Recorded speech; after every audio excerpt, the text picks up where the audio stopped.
नमस्कार दोस्तों, स्वागत है आपका अपने YouTube चैनल G2U RJ पर। जैसा कि पता है दोस्तों, हम आपके लिए राजस्थान जीके के महत्वपूर्ण क्वेश्चन लेके आते हैं। तो जल्दी से जल्दी जुड़ जाए दोस्तों साथ में, और क्लास को शुरू से लेकर अंत तक देखें क्योंकि बहुत ही महत्वपूर्ण सेशन ये होने वाला है दोस्तों। और अपने दोस्तों के साथ में भी इस क्लास को शेयर करें ताकि वो भी महत्वपूर्ण क्वेश्चनों की श्रृंखला के साथ में जुड़ सकें दोस्तों। तो जल्दी से जल्दी हम बिना समय गवाए हमारी क्लास को स्टार्ट करते हैं। और अपनी कमेंट बॉक्स के अंदर दोस्तों ज़रूर लिखना कि आपके कितने क्वेश्चन सही हुए हैं और कितने क्वेश्चन गलत हुए हैं। तो चलो जल्दी से जल्दी हम क्लास को स्टार्ट करते हैं और पहले क्वेश्चन की ओर यहाँ पर चलेंगे। तो पहले क्वेश्चन को यहाँ पर देखते हैं दोस्तों। पहला क्वेश्चन बहुत ही महत्वपूर्ण है। झालावाड़ इनमें से किस नाम से प्रसिद्ध था? मतलब झालावाड़ है वो पहले किस नाम से जाना जाता था? तो पहला ऑप्शन है नसीराबाद की छावनी, दूसरा ऑप्शन है उमेदपुरा की छावनी, तीसरा ऑप्शन है देवली की छावनी और चौथा ऑप्शन है ब्यावर की छावनी। तो इसके अंदर से हमें करेक्ट आंसर देखना है दोस्तों। आप साथ साथ में कमेंट बॉक्स के अंदर जो आंसर है वो देते रहें। तो इसके अंदर हम करेक्ट आंसर की दोस्तों बात करना चाहेंगे। तो इसका जो करेक्ट आंसर है वो हो जाएगा, इसके अंदर देखो ये बी है, इसके बाद ये सी है और ये डी है। तो इसके अंदर हम बात करेंगे तो दूसरा ऑप्शन है वो करेक्ट हो जाएगा, बी उमेदपुरा की छावनी के नाम से है वो झालावाड़ पहले जाना जाता था। इसके बाद में अगले क्वेश्चन की बात करेंगे दोस्तों। तो अगला क्वेश्चन है, प्राचीन समय का सालव प्रदेश निम्न में से वर्तमान में किस नाम से जाना जाता है? तो प्राचीन समय के अंदर सालव प्रदेश था जो कि वर्तमान में किस नाम से जाना जाता है, तो इसमें से पूछा गया है। तो पहला ऑप्शन है जयपुर के आसपास का क्षेत्र, दूसरा ऑप्शन है अलवर के आसपास का क्षेत्र, तीसरा ऑप्शन है भरतपुर के आसपास का क्षेत्र और चौथा ऑप्शन है यहाँ पर नागौर के आसपास का क्षेत्र। तो इसके अंदर से हम आंसर को देखेंगे, जो करेक्ट आंसर है वो कौन सा हो जाएगा दोस्तों। तो इसका जो करेक्ट आंसर है वो 2 नंबर हो जाएगा। अलवर के आसपास का जो क्षेत्र है वो सालों प्रदेश के नाम से अब जो वर्तमान के अंदर अब जाना जाता है वो अलवर के आसपास का क्षेत्र है। इसके बाद में अगले क्वेश्चन की बात करेंगे। तो अगला क्वेश्चन है दोस्तों, राज्य के निम्न में से किस स्थान पर सूर्य की किरणें सबसे कम तिरछी पड़ती हैं? तो इसके अंदर पहला ऑप्शन है दौसा, दूसरा ऑप्शन है पाली, तीसरा ऑप्शन है भरतपुर और चौथा ऑप्शन है जोधपुर। तो इसके अंदर हम करेक्ट आंसर की बात करना चाहेंगे दोस्तों। तो कम तिरछी पड़ती हैं सूर्य की किरणें, वो सबसे कम तिरछी पड़ती हैं तो वो है दूसरा ऑप्शन हो जाएगा हमारा पाली।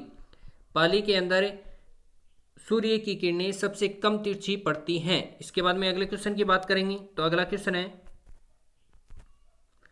अगले क्वेश्चन की यहाँ पर बात करना चाहेंगे। तो अगला क्वेश्चन है बहुत ही महत्वपूर्ण है दोस्तों।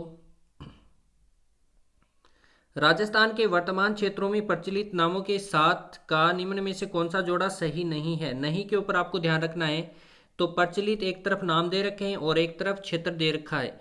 तो पहला है आबुर्द, सिरोही व आबू क्षेत्र, दूसरा ऑप्शन है मेवात, अलवर व आसपास का क्षेत्र, इसके बाद तीसरा ऑप्शन है गिरवा, बांसवाड़ा का दक्षिणी भाग और चौथा ऑप्शन है मेवल, डूंगरपुर और बांसवाड़ा का कुछ क्षेत्र।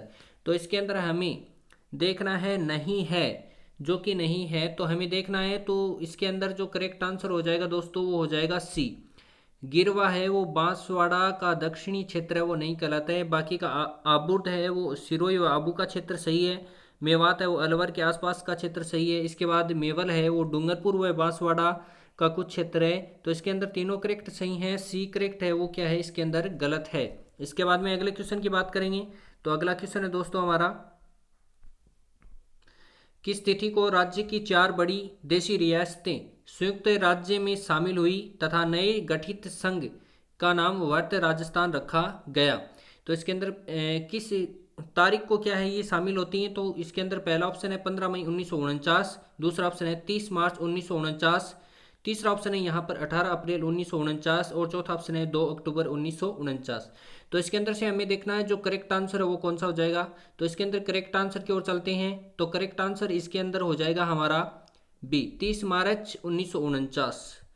30 मार्च 1949 को जो हमारी 4 बड़ी देशी रियासतें थी जो संयुक्त राजस्थान में शामिल हुई और एक नए गठित संघ का नाम वर्त राजस्थान रखा गया।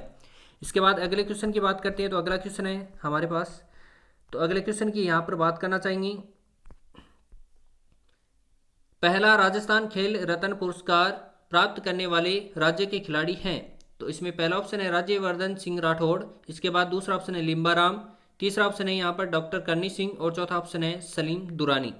तो इसके अंदर से हमें करेक्ट आंसर देखना दोस्तों, करेक्ट आंसर इसका कौन सा होगा, तो हम करेक्ट आंसर की ओर चलते हैं। तो इसके अंदर करेक्ट आंसर है वो हो जाएगा 2 नंबर ऑप्शन, लिम्बाराम है उसको राजस्थान का पहला जो खेल रत्न पुरस्कार है उससे सम्मानित किया गया था। इसके बाद में अगले क्वेश्चन की बात करते हैं। तो अगला क्वेश्चन है हमारा, सिवाना दुर्ग किस प्रसिद्ध किले का प्राचीन नाम है। तो इसके अंदर पहले ऑप्शन की ओर चलते हैं, जूनागढ़, दूसरा ऑप्शन है मेहरानगढ़ का किला, तीसरा ऑप्शन है आमेर का किला और चौथा ऑप्शन है कुमथाना का किला। तो इसके अंदर हम करेक्ट आंसर की ओर चलेंगे। तो इसके करेक्ट आंसर की ओर चलते हैं और देखते हैं इसका सही उत्तर है वो कौन सा होगा। तो इसका जो सही उत्तर है वो हमारा हो जाएगा डी ऑप्शन है वो करेक्ट हो जाएगा। तो इसमें कुमथाना का जो किला है वो सिवाना दुर्ग का एक प्रसिद्ध किले का नाम है। इसके बाद में अगले क्वेश्चन की ओर चलेंगे। तो अगला क्वेश्चन है हमारा, annals and antiquities of Rajasthan colonel James Tod की प्रसिद्ध पुस्तक का लंदन से प्रकाशन है वो किस वर्ष हुआ था।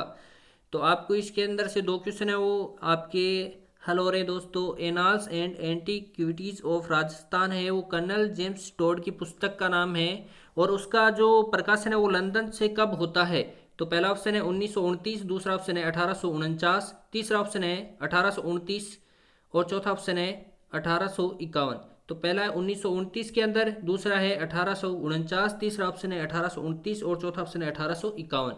तो इसके करेक्ट आंसर की ओर चलते हैं। इसका करेक्ट आंसर है वो हमारा हो जाएगा तीसरा ऑप्शन है वो करेक्ट हो जाएगा। 1829 के अंदर annals and antiquities of Rajasthan जो कि कर्नल जेम्स टोड की प्रसिद्ध पुस्तक का नाम है वो इसका लंदन से प्रकाशन होता है। इसके बाद में अगले क्वेश्चन की ओर चलते हैं। तो अगला क्वेश्चन है दोस्तों, अगला क्वेश्चन भी बहुत महत्वपूर्ण है, मरुकांतर शब्द का प्रयोग राजस्थानी भूभाग के लिए किसने किया था। तो मरुकांतर का जो शब्द का उपयोग है वो किसने किया था। तो पहला ऑप्शन है मुनोट नैन्सी, इसके बाद दूसरा ऑप्शन है जॉर्ज थॉमस, तीसरा ऑप्शन है अब्राहम ग्रियसन और चौथा ऑप्शन है महर्षि वाल्मीकि। तो इसके करेक्ट आंसर देखते हैं, जो सही उत्तर है वो कौन सा होगा इसका। तो सही उत्तर की ओर चलते हैं, साथ साथ में आप कमेंट बॉक्स के अंदर भी अपनी जो उत्तर हैं वो देते रहें और वीडियो को शुरू से लेकर अंत तक देखें क्योंकि बहुत ही महत्वपूर्ण जो क्वेश्चनों की श्रृंखला है वो चल रही है। तो इसके अंदर हम करेक्ट आंसर की बात करेंगे, सही उत्तर की बात करेंगे। इसके अंदर सही उत्तर है वो कौन सा होगा। तो इसके अंदर देखो डी है वो इसका करेक्ट आंसर हो जाएगा, महर्षि वाल्मीकि के द्वारा मरुकांतर शब्द का प्रयोग राजस्थानी भूभाग के लिए किया गया था। इसके बाद में अगले क्वेश्चन की ओर चलते हैं। तो अगला क्वेश्चन है हमारा, भारतीय मूर्तिकला का विश्वकोश इनमें से राजस्थान की किस स्मारक को कहते हैं। यानी भारतीय मूर्तिकला का जो विश्वकोश है वो राजस्थान की किस स्मारक को कहा जाता है। तो पहला है विजय स्तंभ, दूसरा ऑप्शन है जैन कीर्ति स्तंभ, तीसरा ऑप्शन है दिलवाड़ा का जैन मंदिर और चौथा ऑप्शन है नौगांव के जैन मंदिर।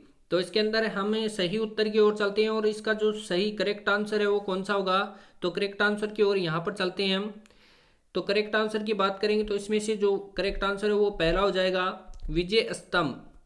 विजय स्तंभ है उसको भारतीय मूर्तिकला का विश्वकोश कहा जाता है। इसके बाद में अगले क्वेश्चन की ओर चलते हैं।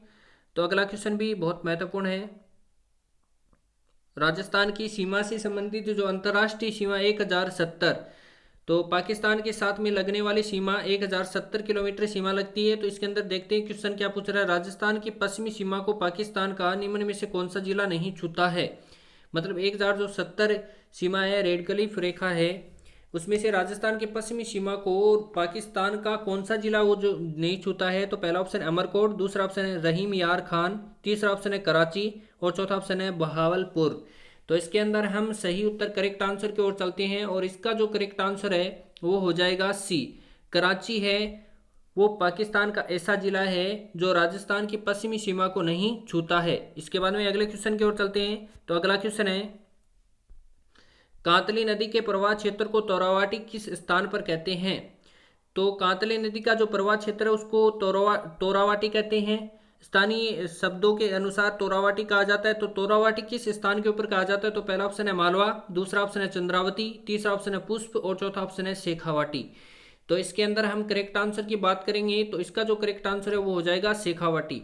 यानी जो चौथा ऑप्शन है वो हमारा करेक्ट हो जाएगा। शेखावाटी के अंदर कांतली नदी के प्रवाह क्षेत्र को तोरावाटी के नाम से जाना जाता है। इसके बाद में अगले क्वेश्चन की ओर चलते हैं। तो अगला क्वेश्चन है हमारा, सिरोही एवं उसके आसपास के क्षेत्र को प्राचीन समय में किस नाम से जाना जाता था? तो सिरोही आ जाएगा और उसके आसपास वाला जो क्षेत्र है उसको प्राचीन समय में किस नाम से जाना जाता था? तो पहला ऑप्शन है आबुर्द, दूसरा ऑप्शन है चंद्रावती, तीसरा ऑप्शन है एक व दो दोनों, और चौथा ऑप्शन है यहाँ पर आबुर्द एवं वागवर। तो इसके अंदर हम करेक्ट आंसर की दोस्तों बात करना चाहेंगे। तो इसका जो करेक्ट आंसर है वो कौन सा होगा? तो इसका करेक्ट आंसर है वो सी हो जाएगा। तीसरा है वो करेक्ट हो जाएगा एक व दो दोनों, आबुर्द व चंद्रावती दोनों के नाम से क्या सिरोही एवं उसके आसपास का क्षेत्र जाना जाता था। इसके बाद में अगले क्वेश्चन की बात करेंगे। तो अगला क्वेश्चन है हमारा, मत्स्य संघ का विलय वर्त राजस्थान में कब किया गया? तो मत्स्य संघ था उसका विलय है वर्त राजस्थान के अंदर कब किया जाता है? तो पहला ऑप्शन है 25 मार्च 1949, दूसरा ऑप्शन है 30 मार्च 1949, तीसरा ऑप्शन है हमारा 15 मई 1949 और चौथा ऑप्शन जनवरी 1950। तो इसके करेक्ट आंसर की बात करना चाहेंगे तो इसका करेक्ट आंसर है वो तीसरा हो जाएगा सी, 15 मई 1949 को मत्स्य संघ का विलय वो वर्त राजस्थान में किया जाता है। इसके बाद में अगले क्वेश्चन की बात करना चाहेंगे। तो अगला क्वेश्चन है, इनमें से कौन सा क्षेत्र प्राचीन काल में राजस्थान के सुरसेन जनपद का एक भाग था? तो पहला ऑप्शन है अलवर भरतपुर क्षेत्र, दूसरा ऑप्शन है भरतपुर धौलपुर करौली क्षेत्र, तीसरा ऑप्शन है करौली सवाईमाधोपुर क्षेत्र और चौथा ऑप्शन है झालावाड़ बारा बूंदी क्षेत्र।